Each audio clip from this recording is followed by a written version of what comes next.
My first offer was baseball in the 8th grade. You said 8th grade was your first Yeah, offer? 8th grade, yeah. That's Baseball was crazy. my first offer, yeah. One of the games that you had at UNC against Minnesota, you had 15 catches. I feel like I could get open. I know I could get open. And do you see yourself as a slot receiver? Not just slot, I also play outside, punt return, kick return, do a lot of things.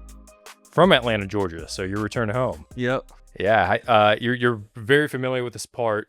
What part of Atlanta did you grow up in? So I'm south of Atlanta, about 15 minutes. McDonough, Georgia.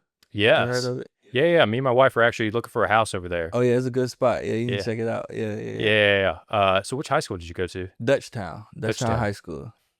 McDonough High School is another one. Yeah. I think Union Grove is over there too. Oh yeah. So that's actually McDonough. I'm from McDonough, but Dutchtown is in Stockbridge. Yeah. So yeah. Okay, I got you. Yeah. Awesome. Well, hey, hometown kid, and we're doing this interview in Atlanta, per your agent Derek Gilmore, getting ready for the NFL. And tell me a little bit about just growing up in ATL, and where did that love for football come from? Man, actually funny, man. At first, man, I did not like football. Scared of it, man. Just the hitting and all that stuff. But man, as I just watched the game, like being around family like just pushing it, fell in love with it fast. Probably after the first couple of games, fell in love with it. And ever since then, just wanted to stick to it. And did you play any other sports? You played baseball, didn't you? Yeah. So coming out of high school, I was a dual sport. I committed to Georgia Tech to play both. And yeah, I was a big time baseball player too coming out. Yeah.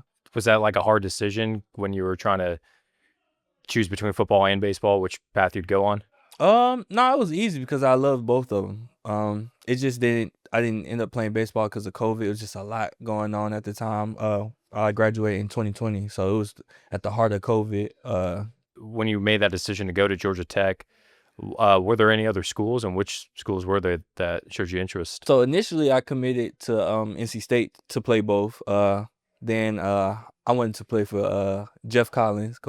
Fell in love with what he had going on, and then go play for Danny Hall on the baseball side. And, and Georgia Tech was my home. It was Atlanta. But yeah, I had multiple offers. My first offer was baseball in the 8th grade. Alabama. Alabama. But yeah, just wanted to play both in college. You said 8th grade was your first Yeah, offer? 8th grade, yeah. That's Baseball was crazy. my first offer, yeah. Oh, wow. So you must have been a big deal. Yeah. It was all right. Yeah. And so the reason of decommitting was just because of Jeff Collins and the belief that you had in him. And yeah, and wanted to stay home. Yeah, I believe what he had going on. Yeah, and he's a great coach, yeah. Awesome. Yeah, no, definitely he is.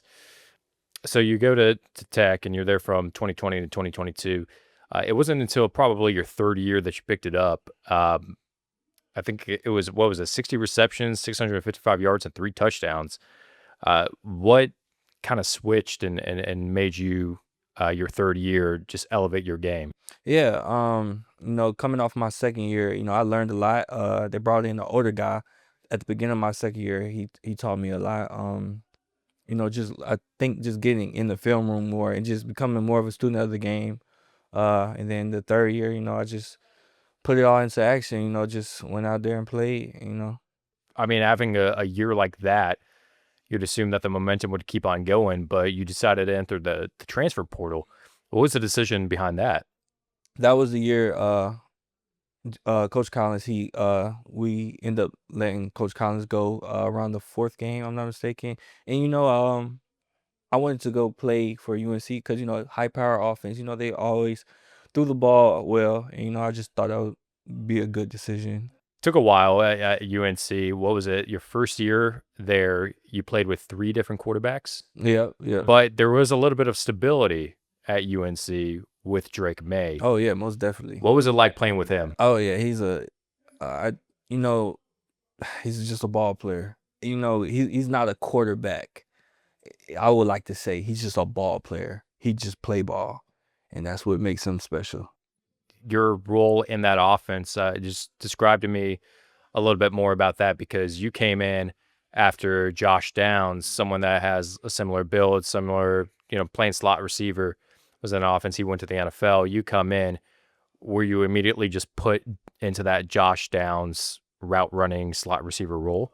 Um, you know, I think I was brought in to come in and play slot, but uh, that year before that, they end up letting the OC go, so it was a completely different offense. So a lot of things changed. How the offense was gonna be run. So can't say it was the same, but it was somewhat similar. Yeah, and then one of the games that you had at UNC against Minnesota, you had 15 catches in one game. What does that say about your route running ability and your availability to get open? Yeah, man. I think in any system or offense or whatever you want to call it, I feel like I could get open. I know I could get open. It's just about completing it and going through the game plan, just getting it done. Yeah, and then you played one more year, correct? After Drake Maye went to the NFL, uh, do you think that kind of decreased the production in your game having a different quarterback? I wouldn't say that. I would just say it's tough because I've dealt with the multiple quarterbacks. It's tough when things aren't going your way, and you do have to like adjust with everybody in the offense. So it's tough when you have different coaching changes, different player changes, like with the portal and all that. Just having that stability, what you said, it's always pretty tough. So. And then now you're getting prepared for the NFL, entering the NFL draft. If you had to describe one NFL system that you see in an offense that you really like, uh, who would you say that you would fit in the best with? The 49ers. Yeah, Yeah. yeah, Why do I you why do like you how say they that? play. They spread the ball out pretty good to me. Personally, that's what I think. Yeah, I really like the 49ers. And do you see yourself as a slot receiver? I mean, obviously, I know the answer is I'll play wherever I want to or Yeah, wherever you yeah. guys need me. But in your experience, in your mind, do you believe that's the role that you feel like you could exceed at the most? Yeah, most definitely. Not just slot, also do also play outside here and there. But also punt return, kick return, do a lot of things. And who would you say, whether it be someone in college or the NFL, that you kind of model your game after? That's a good question. I don't know. I don't know. That's a good question. Kind of do your own thing. Yeah, yeah. Try to do my own thing. Yeah. Yeah, that's awesome. No, it's you're not modeling your game after someone. You're hopefully someone will be modeling their game after Nate McCollum. Yeah, but you also steal some things from current players, obviously, to make your game better. It's always about just being a student of the game. You know what I mean? But yeah, just trying to. I want people to model their game after me. Yeah. Yeah, and then I guess kind of stealing some things from people. I guess there's like certain aspects like, oh, I love this player's route running ability. I love this player's ability to get open. I Right. love this. Is there anyone that comes to mind as far as like, oh, I love this player's route running or speed or whatever it may be? Um, I would have to say Moore from the Browns. Elijah Moore. Elijah Moore. Yeah, yeah. Elijah Moore from the Browns. Yeah, he's very sticky. Yeah. So Oh yeah, very underrated receiver. And now, as you're getting prepared for the NFL draft, is there a pro day coming up? yeah, pro day March 24th. Yeah.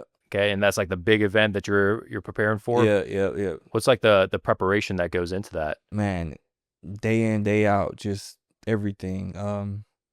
That's what my mind is set on. Keeping my body healthy, just becoming the best possible player I can. Just staying healthy. You're back here in Atlanta because of your agent Derek Gilmore, who's putting together this workshop of just different people introducing you to what it's like in the NFL world. This is what finances are like. These are what taxes are like. Going up to the chalkboard, drawing up plays, kind of like they do at the NFL Combine. How has that been helpful for you? Oh, it's very helpful. I feel like that's what young players need when they're coming out. Just the reality of things. Like this is what it's gonna be like, and this is how you prepare. And I feel like that's what Derek is doing with what you said, workshop, just getting us in that mode to be ready for what's about to be thrown at us. Yeah, and you haven't finished anything yet or everything yet, but so far with everything that you've done, what's like the most interesting thing, couple of things that you've learned that you're like, oh man, I have a lot of questions about this, or this is interesting? Definitely the insurance. Definitely the insurance. It's just a lot that goes into it, but it's a new world for me. It's not just insurance, but it's just a lot. Oh, there's a lot of things that, I Yeah. mean, it's your name that's attached to everything, Mhm. your assets. It's, having to learn to budget your money. You're making millions of dollars, but like all of that could be taken away from you. You don't take into account taxes Exactly. and all that stuff. So, I mean, these workshops are definitely helpful. Um, I guess to kind of wrap it up, I just want you to tell me in one statement or one paragraph, um, kind of just sell me on this. Why do you believe that Nate McCollum should be a starting wide receiver in the NFL? I knew a question was like that was gonna come. Just determination. Definitely. Just every day you're gonna get the best out of me. And I don't think a lot of people could bring that to the table just every day, 110%. But that's what I would bring every day. I love it. Well, Nate, I appreciate you taking the time. We're rooting for you. Best of luck on your journey. I appreciate it.